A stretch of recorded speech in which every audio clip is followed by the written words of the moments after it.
என் செல்ல பிள்ளைக்கு இந்த பிரித்யங்கராவின் அருளும் ஆசீர்வாதமும் முழுமையாக கிடைக்கட்டும். ஓம் சகல நாயகியே போற்றி. ஓம் சர்வ பிரித்யங்கரா தேவியே போற்றி போற்றி. என் அன்பு பிள்ளையே, நீண்ட நாட்களுக்கு பிறகு உன்னுடைய குலதெய்வத்திடம் இருந்து அவசரமான செய்தி ஒன்று உன்னுடைய வாழ்க்கை சம்பந்தமாக என்னிடத்தில் வந்திருக்கின்றது. என் தங்கமே, உன்னுடைய குலதெய்வம் உன்னை பற்றிய சில விஷயங்களை என்னிடம் பகிர்ந்து கொள்ள ஆசைப்பட்டு, அம்மா, என் குலத்தில் இருக்கின்ற என்னுடைய பிள்ளை இப்பொழுது சிறிய பிரச்சனையில் இருந்து கொண்டிருக்கின்றார்கள். அவர்கள் வாழ்க்கை சம்பந்தமாக இந்த விஷயத்தை அவர்களிடத்தில் உடனடியாக தெரிவிக்க வேண்டும். நீங்கள் சொன்னால் இன்னும் அதற்குரிய பிரச்சனைகள் மிக விரைவாகவே தீர்ந்துவிடும். நீங்களும் இந்த பிரச்சனைகளை பற்றி அறிந்திருக்கிறீர்களா என்று ஒருமுறை என்னிடம் கேட்டு தெரிந்து கொள்ளுங்கள் என்று என்னிடத்தில் வந்து சொன்னார்கள். என் தங்கமே, இந்த பிரச்சனைகள் எல்லாம் உன் வாழ்க்கையில் நடப்பது உண்மைதானா என்று அம்மா சொல்வதை ஒருமுறை கேட்டால் உனக்கு நிச்சயமாக புரிந்துவிடும். இப்பொழுது உன் வாழ்க்கையில் என்ன நிலையில் இருந்து கொண்டிருக்கின்றது, இனிமேல் உன் வாழ்க்கையில் என்ன நடக்கப் போகின்றது என்று உன்னுடைய குலதெய்வம் ஒவ்வொரு முறையும் என்னிடத்தில் வரும்பொழுது ஏதாவது ஒரு விஷயம் உன்னை பற்றி மட்டுமே சொல்ல வருகின்றார்கள். நீண்ட நாட்களுக்கு பிறகு அவர்கள் வரும்பொழுது நான் புரிந்து கொண்டேன். இத்தனை நாட்களும் என் குழந்தை உன் வாழ்க்கையில் நடந்த பிரச்சனைகள் எல்லாம் அத்தனை சாதாரணமானதாக இல்லை. இவற்றை எல்லாம் ஏதோ ஒன்று சேர்த்து கொண்டு வந்துதான் உன் உடம்பில் பல பிரச்சனைகளை ஏற்படுத்தி கொண்டிருக்கின்றது. இப்பொழுது என் முன்னால் அவை எல்லாம் நின்று கொண்டிருக்கிறது என்பதை நான் புரிந்து கொண்டேன். அவர்கள் என்னுடைய உதவியையும் கேட்டிருக்கின்றார்கள். ஏனென்றால் உனக்கிருக்கின்ற பிரச்சனைகள் அத்தனை பெரிது. மிகவும் எளிதாக அது தீர்ந்துவிடக் கூடியதாக இல்லை. அதனால்தான் உன்னுடைய வாழ்க்கை அழிந்துவிடக் கூடாது என்பதற்காக என்னிடத்தில் இதை உடனடியாக தெரிவிக்க வந்திருக்கின்றார்கள். நிச்சயமாக இந்த பிரச்சனையை என்னால் தீர்த்து தர முடியும் என்று நான் புரிந்து கொண்டேன். உன் வாழ்க்கையில் நடக்கும் இந்த பிரச்சனையை பற்றிதான் அவர்கள் சொல்ல வந்தார்கள் இன்று. என் தங்கமே, உன்னுடைய வாழ்க்கையில் இப்பொழுது நடக்க இருக்கின்ற ஒரு விஷயம் என்னாலும் உன்னை மிகவும் பெரிதளவில் காயப்படுத்தி கொண்டிருக்கின்றது. குடும்பத்திற்கு உள்ளே இருந்து கொண்டு என்னாலும் உனக்கு கெடுதல் செய்ய அவர்கள் நினைத்து கொண்டிருக்கின்றார்கள். என் பிள்ளைதான் இருக்கின்ற இடத்திலேயே நரகத்தில் வாழ்வது போன்ற ஒரு உணர்வினை நீ உணர்ந்து கொண்டிருக்கின்றாய். சொந்த பந்தம், பாசங்கள் எல்லாம் வேஷம் என்ற ஒரு நிலைக்கு நீ இப்பொழுது வந்து விட்டாய். யாரால் உன் வாழ்க்கைக்கு உதவி கிடைக்கும் என்று நம்பி அவர்களோடு என்னாலும் நல்ல உறவில் இருந்து வந்தாயோ, இன்று அவர்களாலேயே மிக பெரிய பிரச்சனைக்கு நீ ஆளாகி நின்று கொண்டிருக்கின்றாய். அது மட்டுமல்ல, அவர்கள் எண்ணமும் உன்னை அவமானப்படுத்த காத்து கொண்டிருக்கின்றது. அவர்களுக்கு உன்னை அவமானப்படுத்த வேண்டும் என்பது மிகவும் முக்கியமானதாக இருக்கிறது. உன்னை அவமானப்படுத்துகிறோம் என்பதை சிறு துளி அளவு கூட அவர் புரிந்து கொள்ளவில்லை. உன்னை பற்றி பேச வேண்டும், எப்பொழுதும் உன்னை பற்றி மற்றவர்கள் தவறாக சொல்ல வேண்டும் என்ற எண்ணம் மட்டுமே அவர்கள் மனதிற்குள் முழுமையாக இருந்து கொண்டிருக்கின்றது. இதில் உன்னுடைய குலதெய்வத்திற்கு வருத்தம் என்ன தெரியுமா? என்னுடைய குலத்தில் இருக்கின்ற பிள்ளைகள் எல்லாம் ஒருவருக்கொருவர் ஒற்றுமையாக இருக்க வேண்டும் என்று நான் நினைத்து கொண்டிருக்கின்ற இந்த நேரத்தில் இவர்கள் இப்படி ஒற்றுமை இல்லாமல் இருப்பதோடு மட்டுமல்லாமல் ஒருவர் இன்னொருவர் வாழ்க்கையையே கெடுப்பதற்கு அல்லவா நினைத்து கொண்டிருக்கின்றார்கள். மற்றொருவர் வாழ்க்கையை கெடுப்பதால் என்ன பலன் இவர்களுக்கு கிடைக்கப் போகின்றது? மற்றவர்கள் வந்து இவர்களை ஏதாவது செய்ய நினைத்தால் கூட ஒற்றுமையாக நின்று அவர்களை விரட்டி அடிப்பதை விட்டுவிட்டு இவர்களுக்குள்ளேயே ஒற்றுமை இல்லாமல் தவித்து கொண்டிருக்கின்றார்கள். உறவுகளானாலும் சரி, உடன் பிறந்தவர்களானாலும் சரி, ஒருபோதும் மற்றவர்கள் மத்தியில் ஒருவரை விட்டு கொடுக்க பழகிவிட்டால் மற்றவர்கள் இவர்கள் வாழ்க்கையில் எளிதாக புகுந்து இவர்களினுடைய வாழ்க்கையை வாழவிடாமல் தடுத்து நிறுத்தி விடுவார்கள். தேவையில்லாத பிரச்சனைகளை உருவாக்கி கொடுப்பார்கள். இன்று இவர்கள் வாழ்க்கையே கேள்விக்குறியாக அல்லவா நின்று கொண்டிருக்கின்றது. உன்னுடைய மனதிற்கு எது சரி என்று என்று பட்டதோ, எது சரி என்று தோன்றுகிறதோ அதை நீ சரியான நேரத்தில் செய்திருந்தால் இன்று உனக்கு இத்தனை பிரச்சனைகள் வந்திருக்காது. யார் பேச்சையோ கேட்டு தேவையில்லாத முடிவுகளை எடுத்துதான் அதற்கு விளைவாகத்தான் இன்று வாழ்க்கையை தொலைத்துவிட்டு நீ நின்று கொண்டிருக்கிறாய். இன்னும் ஒன்றும் குறைந்து போகவில்லை. உன் வாழ்க்கை உன் கையை விட்டு முழுமையாக செல்லவில்லை.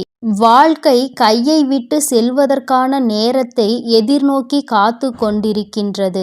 உனக்கு இப்பொழுதே உன் வாழ்க்கை உன்னை விட்டு சென்று விட்டது போன்ற ஒரு உணர்வு வந்துவிட்டது அல்லவா? என் தங்கமே, நீ இந்த உணர்வில் இருந்து மீண்டு எப்பொழுது உன் வாழ்க்கை சம்பந்தமாக இன்னொருவர் தலையீடு உள்ளே இருப்பதை உணர்ந்து நீ உன்னுடைய வாழ்க்கையை உன் விருப்பப்படி வாழ வேண்டும் என்றுதான் அவர்கள் உன்னிடத்தில் சொல்ல வந்திருக்கின்றார்கள். இன்னொருவரின் தலையீடு உன்னுடைய குடும்பத்தில் இருக்கின்றதே என்றால் மிகவும் நெருக்கமான ஒருவராக அவர் இருக்கும் பொழுது எப்படி இதனை சமாளிப்பது என்று தெரியாமல் தவித்து நின்று கொண்டிருக்கின்றாய். என் தங்கமே, ஒருவர் வாழ்க்கையில் மிகவும் முக்கியமான உறவாக இருக்கும் பட்சத்தில் அவர்களை வாழ்க்கையில் அருகில் இல்லாமல் விலக்கி வைப்பது என்பது மிகவும் கடினமான விஷயம் அல்லவா? அந்த விஷயத்தை தான் என் பிள்ளை செய்ய முடியாமல் தவித்து நின்று கொண்டிருக்கின்றாய்.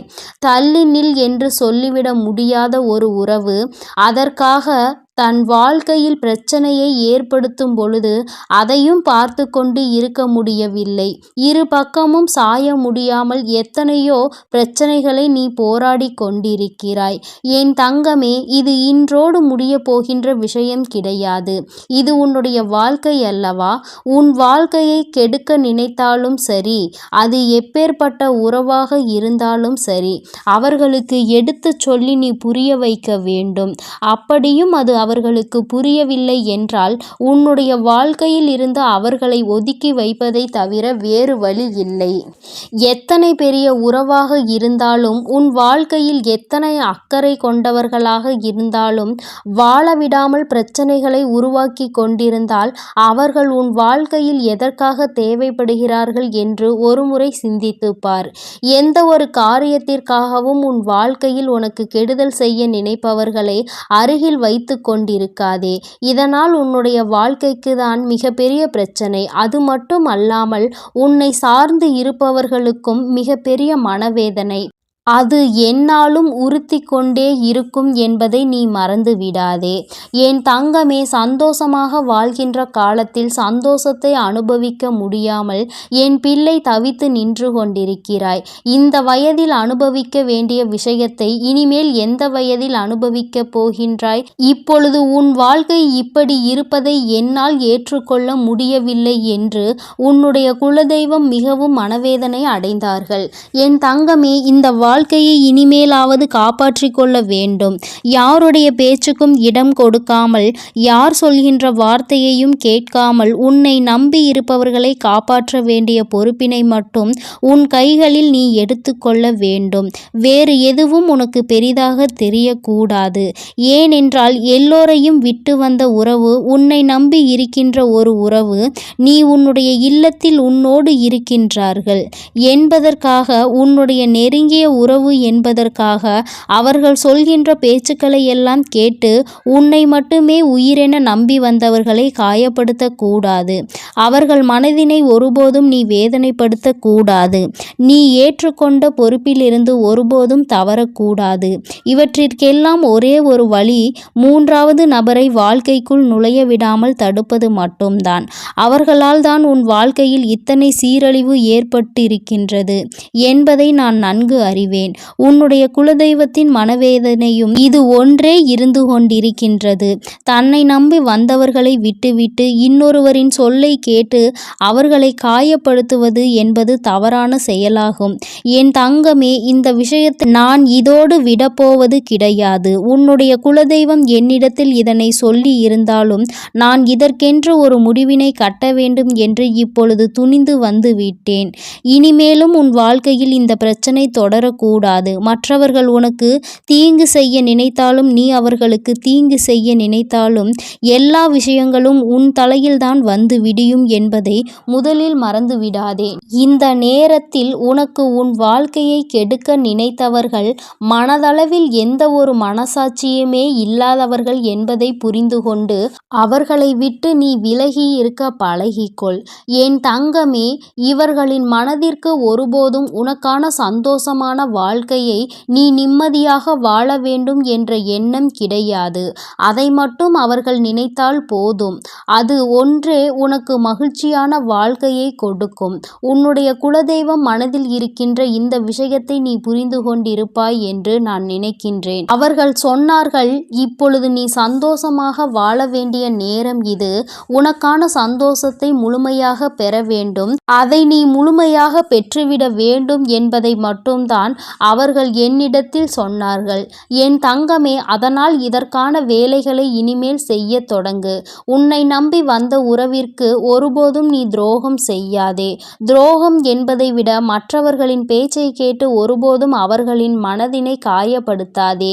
இது ஒன்றே உன் வாழ்க்கைக்கு சிறந்த வழியாக இருக்கும். இதை நீ பின்பற்றினால் உன்னுடைய குலதெய்வம் மனம் அமைதி அடைந்து விடுவார்கள். என் தங்க பிள்ளைக்கு இந்த வராகி அம்மாவினுடைய ஆசீர்வாதங்களும் உன்னுடைய குலதெய்வத்தினுடைய ஆசீர்வாதங்களும் எப்பொழுதும் முழுமையாக இருக்கும்.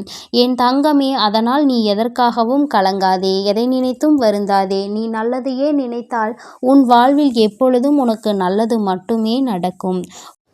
ஓம் சகல நாயகியே போற்றி. ஓம் சர்வ பிரித்யங்கரா தேவியே போற்றி. எண்ணம் போல் வாழ்க்கை, எண்ணம் போல்தான் வாழ்க்கை.